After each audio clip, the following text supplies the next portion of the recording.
Ça fait un peu plus d'1 an que j'ai arrêté de boire du Coca Light de manière quotidienne.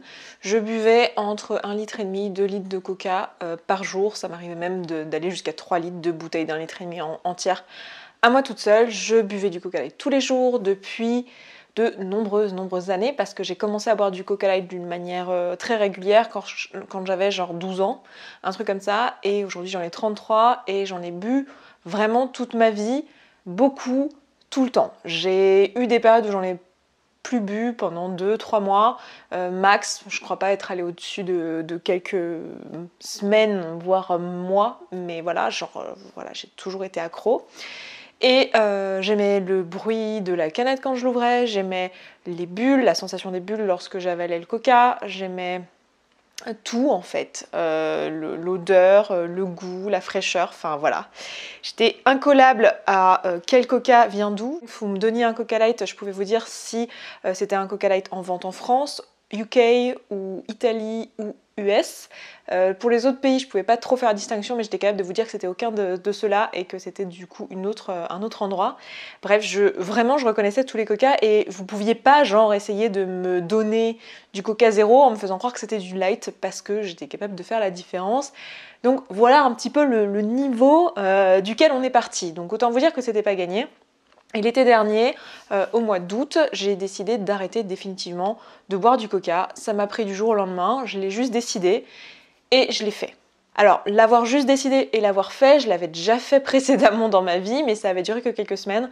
Là, la grosse différence, c'est que j'ai bossé en fait sur la partie émotionnelle. Je me suis dit, ok, pourquoi je suis accro à ce truc-là, pourquoi je veux y revenir, pourquoi là, à l'instant précis, je pars dans la cuisine me servir un verre en fait. Qu'est-ce qui se passe, qu'est-ce qui fait que j'ai besoin d'un coca là, maintenant, tout de suite. Et j'ai vraiment bossé là-dessus, c'est-à-dire que j'ai juste accepté l'inconfort que c'était d'avoir envie d'un coca et de ne pas le prendre. Et je l'ai vécu encore et encore, des jours et des jours de suite, et je me suis posé la question, à chaque fois que j'avais cet inconfort, ok, c'est quoi la raison pour laquelle là tout de suite un coca m'aurait fait me sentir mieux en fait?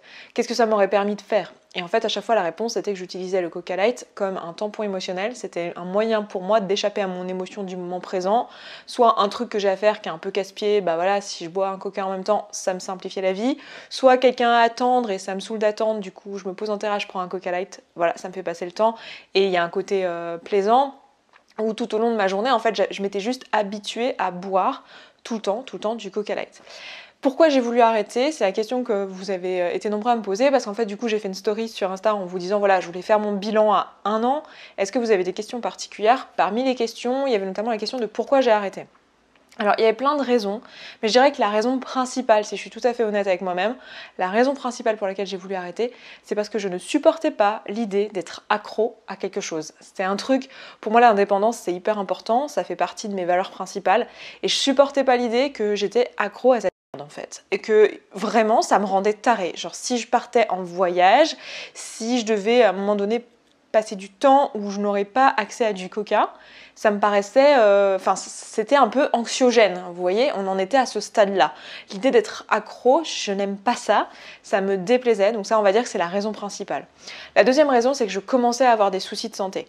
Ça fait quand même plus de 20 ans que ça faisait quand même plus de 20 ans que je buvais du Coca Light, quasiment au quotidien, parce que je dirais peut-être pas qu'à mes 12 ans j'en buvais déjà tous les jours, mais disons qu'à partir de mon adolescence, au moment où c'était un peu moi qui faisais la loi sur qu'est-ce que je mettais dans mon corps, à partir de ce moment-là, j'en ai bu tous les jours. Donc je commençais à avoir des désagréments. J'avais fait plein de choses dans mon alimentation, dans mon mode de vie pour être en meilleure santé. J'ai perdu du poids, je m'étais occupée de mon alimentation, de la rendre plus saine, etc. Et j'avais notamment des gros troubles digestifs qui, à mon sens, pouvaient pas être complètement décorrélés de la quantité de coca que je buvais. Tu vois, il y a personne qui t'a dit ok, c'est safe de boire 3 litres de coca par jour, ça peut pas ne pas avoir d'impact. Donc voilà, ça c'était le premier truc, c'était le deuxième truc, c'était ma santé. Je commençais à avoir des problèmes de sommeil, ça m'avait jamais posé de problème avant. Je pouvais boire 1 litre de coca littéralement 2 heures avant d'aller me coucher, mis à part le fait que ça me donnait envie de me lever pour aller aux toilettes au milieu de la nuit, ça ne m'empêchait pas de dormir, la caféine me faisait absolument rien. Je buvais pas du Coca Light décaféiné, je buvais du caféiné et voilà. Et en fait, avec l'âge, je pense, je suis devenue de plus en plus sensible à la caféine. Et aujourd'hui, je bois du café par exemple, mais je bois du café décaféiné la plupart du temps. Enfin, ça va m'arriver dans la journée, ça peut m'arriver de prendre un café dans la journée, mais déjà pas tous les jours. Et sinon, si je bois du café, ça va être du café décaféiné parce que je suis devenue sensible à la caféine avec le temps. Donc la première raison, c'était l'indépendance, la deuxième, c'était ma santé. Et la troisième, c'était un mélange, enfin c'était juste du bon sens et de la conscience à un moment donné de se dire que c'est à la fois ni écologique ni économique et complètement insensé que de boire du coca comme on boirait de l'eau. Voilà, je veux dire, j'ai pas du tout envie de soutenir particulièrement Coca, c'est pas que j'ai une dent contre eux, mais voilà, c'est pas particulièrement une marque que j'ai envie de soutenir, hein. On va dire que c'est pas des exemples en matière d'écologie. Donc voilà, l'idée d'avoir toutes ces bouteilles de plastique, enfin, vous n'imaginez même pas à quoi ça ressemblait dans ma cuisine. En fait, toutes les semaines, toutes ces bouteilles à les jeter, etc. Donc voilà, je voulais plus de ça avait juste pas de sens en fait. Donc c'est ça qui m'a motivée à arrêter. Ce qui m'a fait le déclic, je vous en ai parlé dans ma précédente vidéo parce que je vous avais fait un bilan aux 6 mois, je crois que je vais la remettre ici, je sais plus exactement comment je vous le décrivais, mais je vous l'avais décrit. Le déclic pour moi, ça a été de comprendre qu'en fait, ça allait freiner ma perte de poids. Je sais que c'est complètement futile hein, comme déclic, mais en fait j'étais persuadée que c'était pas un truc qui allait me gêner dans ma perte de poids et que voilà, c'était gênant pour toutes les raisons que je venais d'évoquer et j'en avais bien conscience, mais ça n'avait pas été suffisant jusqu'à maintenant pour aller au-delà de l'addiction.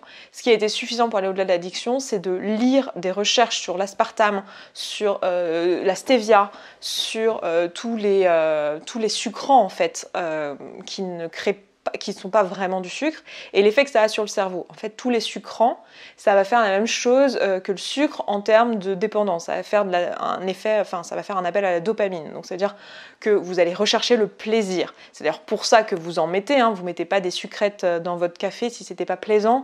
C'est pour ça que vous buvez du Coca Light. Vous boiriez de l'eau si c'était pas plus plaisant de boire du Coca. Donc voilà, la raison pour laquelle on le fait, c'est parce qu'on veut le plaisir en fait. Et donc j'étais devenue accro à ce plaisir-là. Je recherchais ce plaisir. L'aspartame, en plus de ça, avait... et les autres sucrants aussi, je veux surtout pas que vous croyiez que c'est juste l'aspartame, c'est vraiment tous les faux sucres. Ça fait aussi un appel à l'insuline, c'est-à-dire que votre corps se prépare à recevoir du sucre et donc à le stocker en fait, le stocker ou le déplacer depuis votre sang vers les cellules de votre corps pour nourrir vos cellules, parce que vos cellules elles marchent au sucre. Et le problème c'est que mon corps avait constamment de l'insuline dans le sang, donc en fait je commençais à faire de la résistance à l'insuline, ce qui à long terme peut emmener à du diabète de type 2, ce qui clairement me faisait pas rêver comme perspective de vie quoi. Plus le fait que la résistance à l'insuline c'est problématique et c'est un vrai frein dans la perte de poids, parce que si vous avez constamment de l'insuline dans votre sang, vous n'êtes jamais en mode je déstocke les graisses en fait, vous avez tout le temps de l'insuline dans votre sang qui est plutôt l'hormone qui va permettre de stocker en fait. Du coup, vous pouvez pas stocker et déstocker en même temps, genre mécaniquement, les hormones sont pas compatibles, ça marche juste pas dans votre corps. Donc si vous avez constamment, même si vous n'avez pas de sucre dans le sang, donc du coup vous pouvez pas littéralement transporter du sucre et dans vos graisses et donc grossir, vous ne pouvez pas parce qu'il n'y a pas de sucre dans ce que vous prenez, donc dans le Coca Light, mais par contre ce que vous ne faites pas c'est déstocker, parce que votre corps ne peut pas, parce qu'il a constamment de l'insuline dans le sang. Et en plus de ça, au moment où vous mangez, vous en avez déjà de l'insuline dans le sang, alors que normalement ce serait juste à ce moment-là que votre corps irait le chercher et irait en produire, votre pancréas. Et en fait, là, comme vous en avez déjà, vous allez avoir tendance à stocker davantage. Et en plus de ça, avec cet appel au plaisir que vous avez eu avant et qui fait que votre cerveau n'est pas complètement teubé et il a bien compris que le faux sucre, c'était pas du vrai sucre, en fait, il va vous demander de manger davantage de choses sucrées. Vous allez avoir des appels au sucre dans votre journée et vous allez avoir davantage faim à cause de cette fichue insuline qui est tout le temps dans votre sang et de vos fichus appels à la dopamine. Donc c'est juste mauvaise idée du début à la fin. C'est-à-dire que dans le cas d'une perte de poids, c'est juste une connerie parce que vous n'allez pas déstocker. Ça va être plus difficile du moins de pouvoir le faire. Vous allez stocker davantage au prochain repas et vous allez en plus manger davantage au prochain repas ou avoir plus envie de manger des choses sucrées à cause de ce Coca Light. Donc voilà, toute mauvaise idée. Le fait d'avoir lu les études là-dessus, d'être rentrée dans le vif du sujet, j'avais un peu repoussé le truc parce que je me doutais bien qu'en fait j'allais trouver ce genre de choses, mais je m'étais un peu empêchée de le faire et à partir du moment où je l'ai fait, c'est là que j'ai eu le déclic en me disant ouais bon c'est bon, je veux plus d'excuses maintenant, j'arrête maintenant. Donc ça c'est un petit peu le pourquoi et le comment j'ai fait. Comment j'ai fait, honnêtement je me suis juste arrêtée, j'ai eu le déclic, j'avais ma raison, je me rappelais de ma raison à chaque fois Et vous avez été nombreux à me poser la question du coup, par quoi j'ai remplacé? Est-ce que j'en bois encore de temps en temps? Est-ce que j'ai totalement arrêté? Et dans le comment du coup, est-ce que j'ai remplacé par autre chose? Non. Le but du jeu, c'était d'arrêter d'être dépendante. C'était de trouver pourquoi, à ce moment-là, j'avais envie de m'échapper de moi-même. Donc, hors de question d'aller remplacer par une autre habitude de dépendance tout autre, même si elle est plus saine.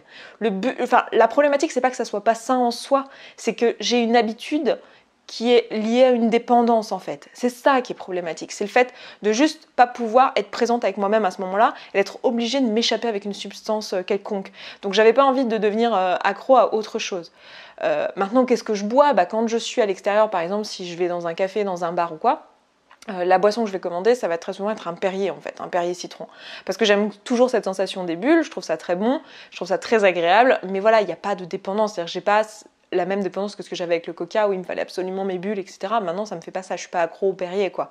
Donc je vais en boire quand je suis à l'extérieur, très souvent je vais prendre ou un Perrier ou un jus de tomate, c'est les trucs que je bois quand je suis à l'extérieur, j'aime pas tout ce qui est jus de fruits, etc. C'est trop sucré, c'est pas bon pour la santé, et en plus en général dans les cafés, les trucs comme ça, c'est même pas des bons jus de fruits, donc je vois pas l'intérêt. Donc généralement c'est jus de tomate ou Perrier et ça me va très bien. Il y a encore quelques années en arrière, je pense que si vous m'aviez dit que je prendrais des Perrier en terrasse, je vous aurais dit mais meuf, what?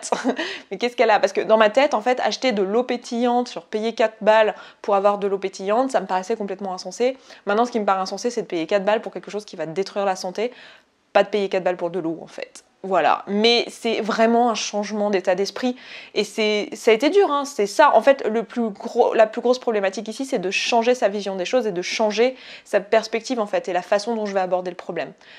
Maintenant, l'autre question, c'était est-ce que j'en bois de temps en temps? Alors, ça m'est arrivé d'en boire plusieurs fois dans l'année. J'ai dû en boire, je sais pas si ça doit se compter, je sais pas, j'ai dû en boire 5 fois dans l'année, un truc comme ça. Mais je crois que je peux même littéralement les compter. J'ai bu un verre l'autre jour chez Marie, il y a genre 2 ou 3 semaines. J'en ai bu une fois au restaurant avec mon copain. J'allais dire son prénom. J'en ai bu une fois au Nouvel An. Mais en fait, je l'ai pas fini, celui du Nouvel An. Je crois que le premier que j'ai bu après avoir arrêté, donc j'ai arrêté en août, le premier que j'ai bu, c'était au Nouvel An et c'était pas bon, j'ai pas pu boire en entier. Ensuite, c'était au resto, je crois que ça fait 3 en fait. Je crois que c'est tout. J'en oublie peut-être une ou deux, on va dire 5 pour être large, quoi. Mais voilà. Et ça me manque pas. Quand j'en bois, je trouve pas ça dégueu, mais je trouve pas ça particulièrement bon. J'ai pu apprécier quand même, genre cet été là quand il faisait chaud et que j'ai bu un verre chez Marie, ça m'avait fait du bien, il faisait chaud, mais j'avais pas envie d'en boire 8 verres après en fait. Maintenant je le sens dans mon estomac, je sens que voilà, c'est pas un truc qui est bon pour soi quoi. Et mon corps maintenant est vraiment en mode voilà, ça c'est bon pour toi, ça c'est pas bon pour toi. Enfin, je suis vraiment capable assez vite de te dire si un truc est bon ou pas. Et même quand je suis au resto, alors c'est même relou parce qu'en fait je voyage beaucoup, je mange énormément à l'extérieur. Et avec mon copain, on mange vraiment très souvent à l'extérieur. On aime ça, on apprécie ça. Mais en fait, on aime bien manger pas dans le sens manger copieux, gras, etc. Mais dans le sens manger sain et manger frais. Et en fait, on s'en rend compte maintenant très vite. Et moi, mon corps me dit, mais tout de suite, si ce que je viens de manger, c'est frais, pas frais, et ce genre de choses, je peux pas aller dans un restaurant et qu'on me serve du congelé sans que je le sache, en fait. Parce que, voilà, je suis vraiment connectée maintenant avec mes sensations physiques. Donc, j'ai aucun problème à ne plus boire de coca. Parce que de toute façon, je pense que si je voulais reprendre même juste un rythme de même une canette par jour, je suis pas sûre que je pourrais aujourd'hui. Je suis pas sûre que j'en aurais envie parce que mon corps, ça le détraquerait complètement. J'arrive même pas à croire comment mon corps a réussi à le gérer pendant toutes ces années. Donc voilà, je suis pas prête de recommencer. Je suis pas dans une démarche où je veux pas boire de coca tout court. C'est juste que, en fait, j'y pense pas. Ça fait vraiment plus partie de mon identité. Et c'est vraiment ça le vrai gros changement un an après. C'est que ça fait plus du tout partie de mon identité. Là où avant, c'était tellement présent. Il y a même des gens qui ont encore du mal. Ma mère, elle a encore du mal, par exemple. C'est très courant pour les gens de dire ah ben on a du coca, oh mince on n'a pas pris de coca, parce que ils ont tellement l'habitude dans mon entourage que je sois complètement associée au coca. Et c'est ça aussi qui a fait une partie du déclic au moment où j'ai lu toutes ces études et tout. J'étais quand même dans une période de ma vie où j'ai fait beaucoup de changements pour ma santé, où j'ai pris soin de moi. On va dire ces 3 dernières années, je me suis vraiment recentrée sur ce que je voulais dans la vie, sur qu'est-ce qui était important pour moi. Et là, ça collait plus, quoi. Genre, j'avais vraiment ce truc qui collait plus du tout avec la personne que je suis et que j'étais devenue, en fait. Ce truc de coca, là, ça n'allait pas avec qui je suis. Donc, je pense qu'il y a aussi ça, cette vraie volonté de devenir la personne que je suis vraiment. Et je pense que ça, c'est un truc vraiment important à comprendre dans tout changement, hein. Si vous arrêtez de fumer, si vous décidez de perdre du poids, si vous décidez de changer de boulot, il y a vraiment un moment donné où dans votre tête, c'est la limite qui est atteinte, quoi, où vous dites non, je ne suis plus cette personne-là en fait, et je ne veux plus être cette personne-là, et ça colle plus avec moi, et du coup vous opérez le changement.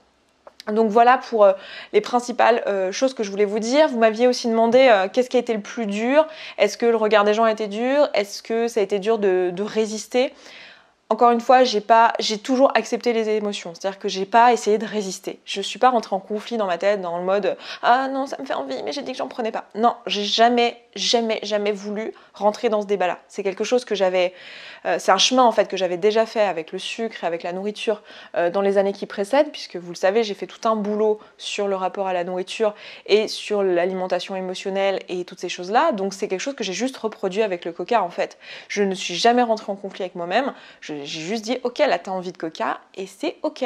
Ok, oui, ça a l'air bon, oui, les bulles ça te fait envie, oui, la canette t'as envie de l'ouvrir. Quand je vois quelqu'un qui ouvre maintenant ça me le fait plus, mais il y a encore quelques mois, quand je voyais quelqu'un ouvrir une canette n'importe comment, j'étais là, non, c'est pas comme ça qu'on fait, tu vois. Genre tellement j'ai ouvert de canettes dans ma vie, quoi, entre les canettes et les bouteilles et les machins. Enfin voilà, et genre, même, j'étais la nana qui, quand le serveur t'apportait la bouteille de coca en verre et qui commençait à te servir dans ton verre n'importe comment en faisant de la mousse partout, j'étais genre... Non, ne touche pas à mon putain de coca, je vais me le servir tout seul. Voilà, c'est dire un peu la tarée que j'étais. Donc non, j'ai pas essayé de résister. Ça n'a pas pour autant pas été dur, mais j'ai pas essayé de résister en fait. Je me suis juste dit non, c'est plus moi, c'est plus la personne que je veux être, et j'étais ok avec le fait que ça allait être inconfortable, avec le fait que j'allais ressentir des émotions inconfortables. Et enfin, honnêtement, je me disais, mais c'est quoi le pire qui puisse arriver, quoi? Je veux dire, c'est juste un coca que tu bois pas. C'est quoi le pire qui puisse arriver? Qu'est-ce que je vais ressentir qui fait si peur, quoi? Donc je me suis juste autorisée à ressentir quoi que ce soit qui allait faire peur, et en fait je me suis rendu compte que en quelques minutes mon esprit était passé à autre chose, parce que y a quand même des trucs bien plus intéressants dans la vie que le Coca Light. Voilà, et du coup c'est exactement ce qui s'est passé. Et donc là on se retrouve un peu plus d'1 an après, et tout va bien, toujours pas accro, je sais pertinemment que j'y reviendrai jamais parce que j'ai appliqué les outils, j'ai enlevé le problème à sa source en fait. J'ai plus envie de boire du coca parce que j'ai plus de raison d'essayer d'échapper à mes émotions. Parce que maintenant je sais que je peux vivre n'importe quelle émotion. Donc quand je bois du coca, c'est parce que j'en ai vraiment envie en fait. Tout simplement, ce qui change complètement la donne. Si vous-même vous êtes accro au coca et que vous avez des questions particulières, n'hésitez pas à les poser en commentaire si j'ai oublié quelque chose. Voilà. Je peux que vous dire que c'est possible, vraiment. Ne croyez pas que ça ne l'est pas. Moi, je l'ai cru, j'ai arrêté de nombreuses fois. Et je dis ça pour le coca, mais je pense que c'est vrai aussi pour la cigarette, c'est vrai pour le sucre, c'est vrai pour plein de choses le café, que vous pensez en fait impossible à enlever de votre vie. C'est possible en fait, c'est vraiment possible, et je peux vous dire que j'étais pourtant un cas assez désespéré vu la quantité de coca. Je vous en avais parlé notamment dans une vidéo il y a longtemps où je vous avais juste dit que j'étais addict, je vous la remettrai ici. Vraiment je partais de loin, donc je vous assure que c'est possible et que je suis pas meilleure que vous. Enfin, j'ai rien de plus, honnêtement, à part des outils dans les mains. Mais ces outils, je vous les donne partout. Vous les avez ici sur cette chaîne, vous les avez dans le podcast. Enfin, vraiment, je vous donne tout ce qu'il faut ici pour que vous puissiez vous-même faire le boulot. Et faites-le juste, faites-le. Ayez la patience de vous dire, ok, je vais me sentir comme une merde et c'est ok, quoi. Et faites-le peut-être progressivement. Si à un moment donné, vous pouvez pas juste enlever tout le coca du jour au lendemain. Moi, c'est ce que j'ai fait. Mais pour d'autres choses, c'est pas ce que j'ai réussi à faire. Pour le coca, j'ai réussi. Pour d'autres trucs, c'est pas ce que j'ai fait. Pour le sucre, par exemple, c'est pas ce que j'ai fait. Voilà, donc... Voyez comment vous voulez aborder le truc, mais laissez-vous le temps et donnez-vous l'opportunité de le faire, et donnez-vous l'opportunité aussi de rendre ça possible dans votre esprit. Ne vous avouez pas vaincu à la base, vraiment envisagez que ce soit possible dans votre esprit, et je vous assure que ça l'est. Donc voilà pour cette vidéo, je m'arrête là, je vous embrasse, je vous souhaite une très belle journée et je vous dis à très vite. Ciao ciao.